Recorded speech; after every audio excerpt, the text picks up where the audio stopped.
It's story time with Miss Jenny. Well, hi there, my friends. I am so happy to see you. Thank you for coming to join me for another story time with Miss Jenny. This week, some of my friends are studying the letter Z, and talking about things that start with the letter Z, like zoo. So today, I thought it would be fun to bring some stories about animals that we might find in the zoo. And my first story is going to be ABC, Animal Jamboree, and it's written by Giles, Andreae. A, angelfish. Hello, I'm the angelfish, darling, the prettiest thing in the sea. What a shame there are no other creatures as gorgeous and lovely as me. A. B. Boa constrictor. The boa constrictor's a slippery snake who squashes then swallows his prey. He knows that it's not very friendly or kind, but they do taste much nicer that way. B. C. Crocodile. When animals come to the river to drink, I watch for a minute or two. It's such a delight to behold such a sight that I can't resist chomping a few. D. Dolphin. The wonderful thing about dolphins is hearing them trying to speak. It's not how do you do, as I'd say to you. It's more of a click, whistle, squeak. E. Elephant. It's great to be an elephant, all big and fat and round, and wander through the jungle, just elfing around. F. Frog. We may be green and slimy, but I'm sure that you'll agree we're really great at hopping. Can you hop as high as me? G.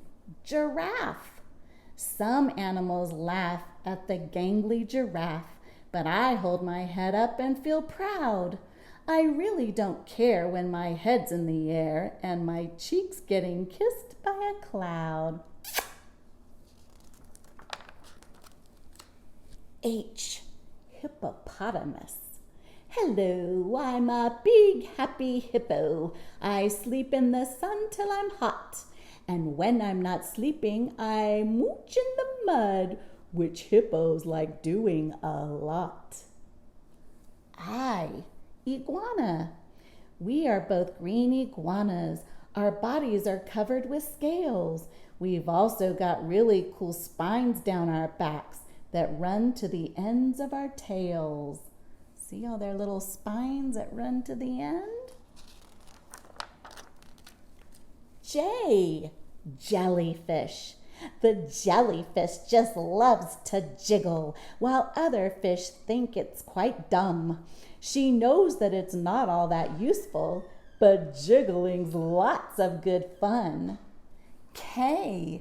Kangaroo. I'm the bouncy kangaroo. Pleased to meet you. How do you do? And who's inside my pouch? That's right. It's baby Joey holding tight. L. Lion. The lion's the king of the jungle who quietly sits on his paws, but everyone quivers and shudders and shivers as soon as he opens his jaws. Roar. M. Monkey. It's great to be a monkey swinging through the trees, and if we can't find nuts to eat, we munch each other's fleas. Ooh, yucky. N. Narwhal. The narwhal has a horn-like tusk, and so he seems to be the ocean-swimming unicorn, a marvel of the sea. Oh, octopus. Having 8 arms can be useful. You may think it looks a bit funny, but it helps me to hold all my children and tickle each one on the tummy. Tickle, tickle, tickle, tickle, tickle. P. Penguin. We waddle around on our icebergs, which makes our feet slither and slide. And when we get too close to the water, we leap with a splash off the side. Q. Quetzal. My tail feathers shimmer in glorious green, and look at my splendid red chest. Of all the most beautiful birds that you've seen, you must admit I am the best. R. Rhinoceros. The ravenous rhino is big, strong, and tough, but his skin is all baggy and flappy, which means that there's plenty of room for his lunch, and that makes him terribly happy. S. Shark. I swim with a grin up to greet you. See how my jaws open wide. Why don't you come a bit closer? Please take a good look inside. Chomp. T. Tiger. Beware of the terrible tiger. You don't always know when he's near, but his eyes shine like lights in the blackest of nights, and his growl makes you tremble with fear.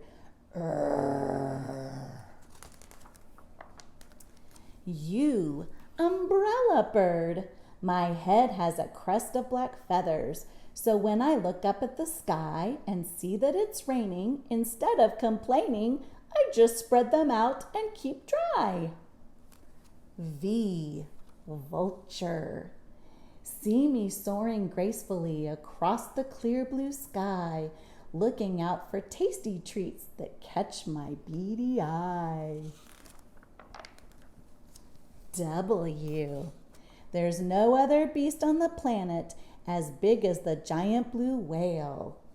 He measures a massive 100 feet long from his head to the tip of his tail. Wow also starts with letter W. X. X-ray fish. We like to swim around in shoals, and any food will do us. Oh yes, we're called the X-ray fish, as you can see right through us. Y. Yak.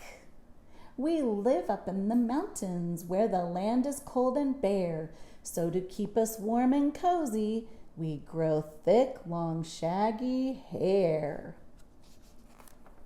And Z. Zebra.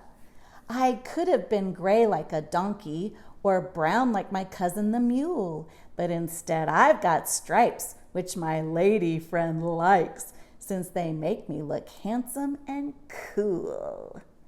Isn't that a fun book about some of the animals we see at the zoo? I have another fun book about a different kind of zoo, and it's called Wild About Books, and it's written by Judy, and the pictures are illustrated by Mark Brown.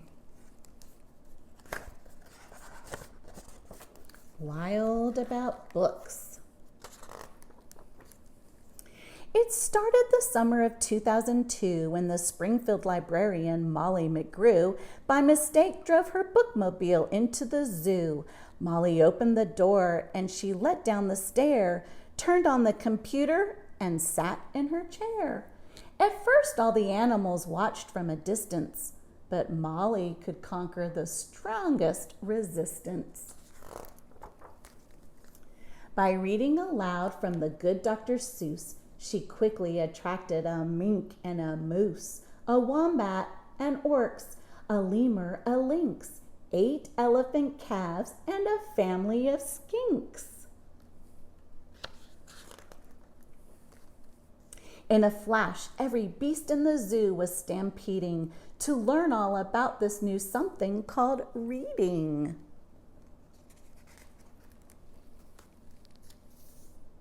Forsaking their niches, their nests, and their nooks, they went wild, simply wild about wonderful books, choosing thin books and fat books and cat-in-the-hat books and new books and true books and leaps of how-to books.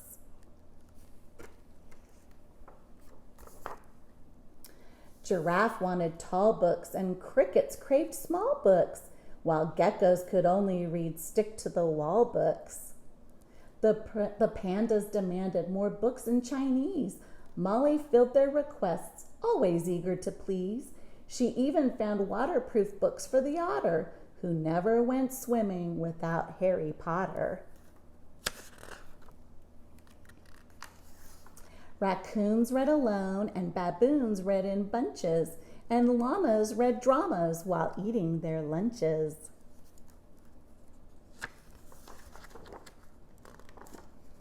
Hyenas shared jokes with the red-bellied snakes, and they howled and they hissed till their funny bones ached. A tree kangaroo who adored Nancy Drew began solving mysteries right there at the zoo, such as, why were the bandicoots' books overdue?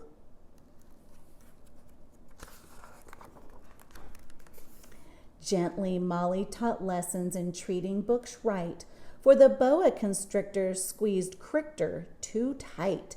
Baby bunnies mucked up Goodnight Moon with their paws, and giant termites devoured the Wizard of Oz.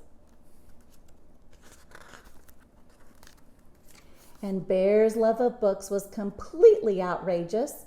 They licked all the pictures right off the pages.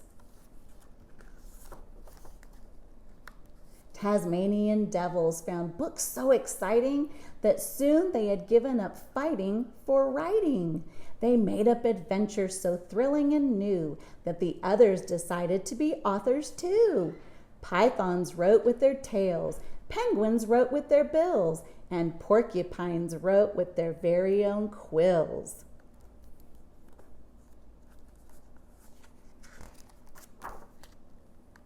At the new insect zoo, bugs were scribbling haiku. The scorpion gave each a stinging review. This one says, a cannibal twig silently devours a leaf, eating, not eaten. Pretentious. And this one says, roll a ball of dung, any kind of poo will do, baby beetle bed. He says, stinks. This one says, I dig for treasure in enchanted castle, a rotten apple. And he says, boring. And this one says, hiss, hiss, hiss, hiss, hiss, hiss, hiss, hiss, hiss, hiss, hiss, hiss, hiss, hiss, hiss, hiss. Redundant. As the cheetah's new novel began to take shape, he read chapters each night to the Barbary ape. And although the gazelle couldn't spell very well, like everyone else, she had stories to tell. Imagine the hippo's enormous surprise when her memoir was given the Zulitzer Prize. With so many books, Molly knew what to do. She hired 12 beavers, a stork, and a gnu to build a branch library there at the zoo. Then the animals cried, we can do it ourselves. We can check the books out. We can put them on shelves. And they did, and they do, up to this very day. 3 cheers for the zoobrary. Hip, hip, hooray. When you visit the zoo now, you surely won't mind if the animals seem just a bit hard to find. They are snug in their niches, their nests, and their nooks, going wild, simply wild, about wonderful books. The end. Isn't that a fun book? That's one of my favorite stories. Thank you so much for coming to share with me. And maybe the next time you get to go to the zoo, you might look and see if you see an animal reading a book or two. I hope you have a wonderful day, my friends, and I hope you'll come back to see me next time for Story Time with Miss Jenny. Bye-bye.